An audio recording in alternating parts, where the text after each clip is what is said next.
बाबा महाकाल की नगरी में बहने वाली पवित्र क्षिप्रा के घाट इन दिनों सूने हैं और इसकी वजह है घाटों पर फैली गंदगी और लगातार प्रदूषित होती क्षिप्रा नदी।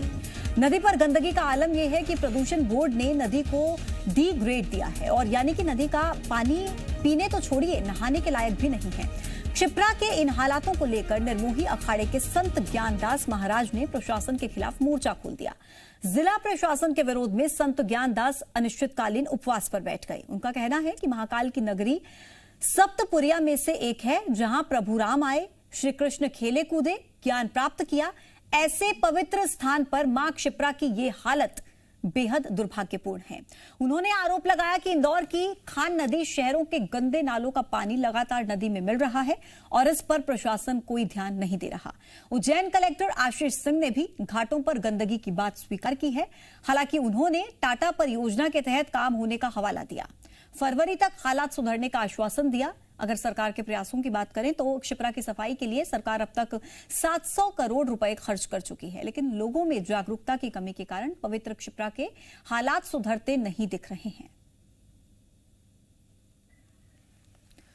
तो देखिए, गंदगी के खिलाफ अब संत ने मोर्चा खोल दिया है। संत ज्ञानदास महाराज उपवास पर बैठ गए हैं, अनिश्चितकालीन उपवास पर बैठे हैं। निर्मोही अखाड़े से हैं संत ज्ञानदास और कलेक्टर से भी उन्होंने घाटों पर गंदगी होने की बात कही और क्षिप्रा नदी की सफाई की मांग लगातार की जा रही है। संत ज्ञानदास महाराज की तरफ से मोर्चा खोल दिया गया है, अनिश्चितकालीन उपवास पर बैठ गए हैं। निर्मोही अखाड़े से हैं।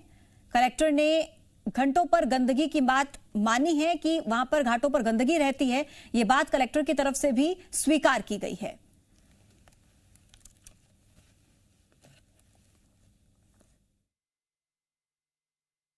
अधिकारियों से चर्चा पहले बहुत हो चुकी, सिंगस्त के समय भी हो चुकी, बाद में भी कई बार हमारे रामादल के संत और अन्य महात्मा लोग भी कई बार करते रहे, लेकिन कोई प्रकार से आपने जब ये घोषणा करी तो किसी का फोन आया, किसी से कोई चर्चा करने? नहीं, अभी कोई फोन किसी का नहीं आया है और हम तो माँ क्षिप्रा की शुद्धि के लिए बैठ गए हैं।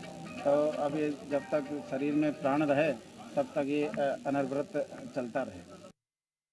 जो सीवेज ट्रीटमेंट प्लांट है वो हमारा लगभग बन के तैयार है। फरवरी तक हम लोग उसको हर हालत में बना लेंगे। जो भी सीवर जाएगा वहां पर हम लोग ट्रीट कर सकते हैं और एक ट्रंक लाइन नदी के किनारे किनारे जाएगी। जितना भी शहर का सीवेज है उस ट्रंक लाइन में मिलेगा और वहां से जो सीवेज ट्रीटमेंट प्लांट है वहां तक पहुंचेगा। इन दो चीजों के काम के पूरे होने के बाद में मुझे लगता है कि क्षिप्रा में एक भी बूंद हम लोग पानी जो सीवर का जल है वो हम लोग यहाँ से नहीं छोड़ने देंगे। तो देखिए, क्षिप्रा नदी में गंदगी की तस्वीरें हम आपको दिखाएंगे कि किस तरीके से गंदगी का अंबार वहां पर लगा हुआ है और संत की तरफ से ये मांग की गई है कि यहां पर सफाई होनी चाहिए। जब कलेक्टर को इसकी शिकायत की गई तो उन्होंने भी इस बात को स्वीकार किया कि गंदगी बहुत ज्यादा है, लगातार क्षिप्रा नदी प्रदूषित हो रही है और सफाई की मांग करते हुए ही संत धरने पर बैठ गए। दो तस्वीरें देखिए। पहली तस्वीर उस गंदगी की तस्वीर जो क्षिप्रा नदी में इस वक्त फैली हुई है और दूसरी तस्वीर मांग कर रहे हैं संत की इसकी सफाई होनी चाहिए और अनिश्चितकालीन धरने पर बैठ गए हैं।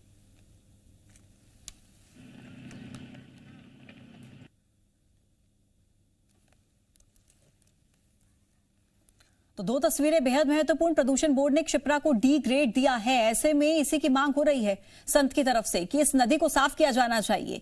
क्या संत के उपवास से अब इसका समाधान निकल पाएगा? सबसे बड़ा सवाल यह है, क्योंकि इस नदी का पानी नहाने के लायक भी नहीं है, पीना तो छोड़िए। आप इस तस्वीरों में देख सकते हैं किस तरीके से प्रदूषित हो चुकी है लगातार क्षिप्रा नदी और इसी की वजह से संत धरने पर बैठने को मजबूर हुए हैं। और इस कार्यक्रम के जरिए हम जनता की आवाज बनने की कोशिश कर रहे हैं। तो देखिए, संत की प्रतिज्ञा, स्वच्छ होगी क्षिप्रा। दरअसल लगातार गंदी हो रही क्षिप्रा नदी, खान नदी, नालों का पानी क्षिप्रा में मिलने से फैल रही है गंदगी। प्रदूषण बोर्ड ने क्षिप्रा को डी ग्रेड दिया है। पानी ना तो पीने के लायक है ना नहाने के लायक है। गंदगी इतनी ज्यादा कि घाटों पर श्रद्धालुओं की भीड़ कम हो गई है।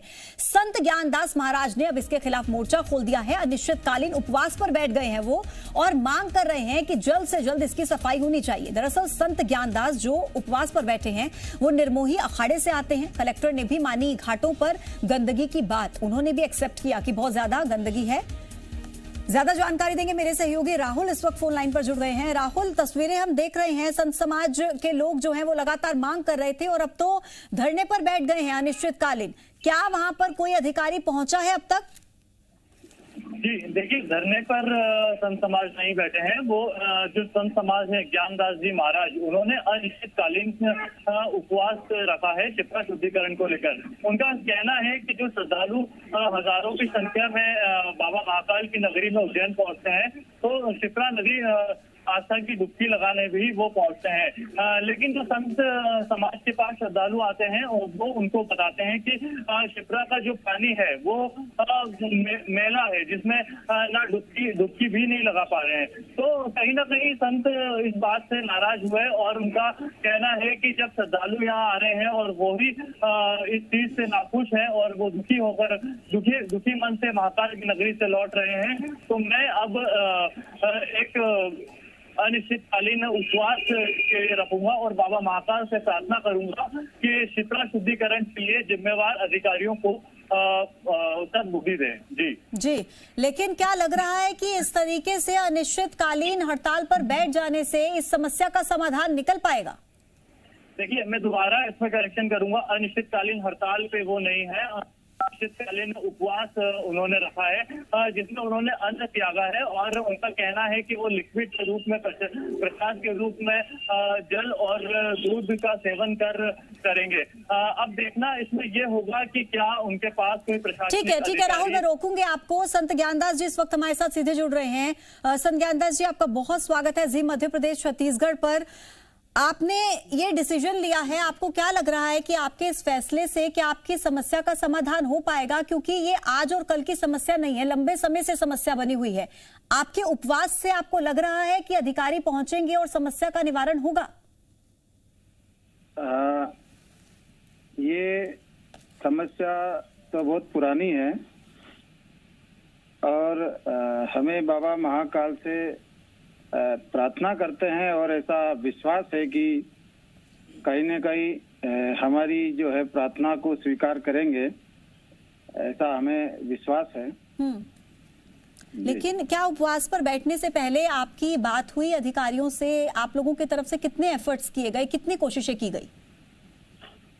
पिछले 2016 से के पहले भी काफी प्रयास किया गया हमारे रामादल के संतों के द्वारा, अन्य संतों के द्वारा, और बाद में भी काफी आवेदन और ज्ञापन दिए गए थे शिप्रा जी को लेकर के। हम संतों ने काफी दौरे भी किए हैं और शिप्रा जी में शहर के गंदे नाले, उधर खान नदी जो इंदौर से आती है वो भी माँ शिप्रा के अंदर मिलती है। अभी सिंहस्थ के पहले 100 करोड़ की योजना का कार्य किया गया था, वो योजना भी फेल हो गई है और शहर के कई गंदे नाले अभी भी माँ शिप्रा के अंदर मिल रहे हैं। बाहर से आने वाले श्रद्धालु जब इस दशा को देखते हैं तो बड़ा निराश होकर के लौटते हैं। कहते हैं कि महान तीर्थों में एक तीर्थ है अवंतिकापुरी, सप्तपुरियों में, जहाँ महाकाल विराजते हैं, जहाँ कुंभ मेला लगता है और जहाँ भगवान राम आए हो, जहाँ भगवान कृष्ण आए हो, ऐसे महान तीर्थ की दुर्दशा हम देख नहीं पा रहे हैं। बात को लेकर के ज्ञानदास जी, क्या सोचा है आपने? कितने समय तक आप उपवास पर रहेंगे और क्या लगता है कब तक इस समस्या का निवारण हो जाएगा? हमने तो ऐसा प्रण किया है कि जब तक शरीर में प्राण है और जब तक ये शरीर है और ये निराकरण नहीं होगा तब तक ये उपवास जारी रहेगा। लेकिन एक शिप्रा नदी की ऐसे दुर्दशा क्यों? सबसे बड़े कारण आप क्या मानते हैं? क्या समय पर रखरखाव नहीं किया गया? क्या पहले ध्यान नहीं दिया गया? इस वजह से सालों से ऐसी समस्या बनती चली गई?